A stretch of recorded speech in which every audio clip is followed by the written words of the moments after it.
Ngayon naman ay subukan natin ang Taiwanese food. Kadalasan CDC, MX, Jollibee at McDo tayo kumakain. Why not try Taiwanese food na kayang-kaya naman ng bulsa? Hindi rin naman nalalayo ang presyo sa karaniwang kinakainan natin. Kaya tara at puntahan natin ang Ju Fen Full Taiwanese Restaurant. Ang starting point natin ay sa Fortress Hill, Exit A. 4 minutes walk lang ito mula sa MTR. Paglabas mo ng MTR, kaliwa ka lang, lakad ng konti at tatawid tayo sa kabilang kalye. Pagdating mo dito sa kabilang kalye, kaliwa ka lang at tatawid tayo ulit. Remember to look and right and left bago tumawid. Lakad lang hanggang makita mo ang shed na ito. Diretso lang at baybayin mo ito. Then, sa dulo, tatawid tayo ulit. Then, kaliwa lang ng konti at eto na ang restaurant ng Ju Fen Full. Lunchtime nang pumunta kami mga 12 noon. Madaming customer ng time na yon. After a minute ay may naging available table na din. Nagustuhan nga namin dito dahil napaka-cozy ng loob at maganda ang ambience. Dahil iyan talaga ang lagi naming hinahanap kapag pumupunta kami ng restaurant. Higit sa lahat, mabait ang staff. Nung binigyan nila kami ng menu list, hirap kami sa pagpili. Napuna ng staff na hindi kami makapili agad. Kaya naman, binigyan kami ng ibang menu list na agad naming mare-recognize ang bawat menu. Very assisting sila, di gaya sa ibang resto na masungit ang staff. Minsan, pabulyaw ka pa nga pag nag-ask ka ng assistance. Ang in-order ko ay ang secret beef brisket with rice na $58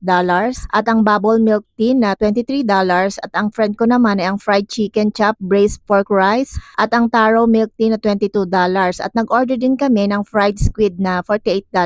Ito yung calamares sa atin. Total of 209 ang naging bill namin. So meaning tag 100 lang kami. Not bad. Almost same lang din naman ang CDC at ang MX. May mga noodles din sila na balak nga namin bumalik para itry din naman ang noodles nila. So save this for your next food trip.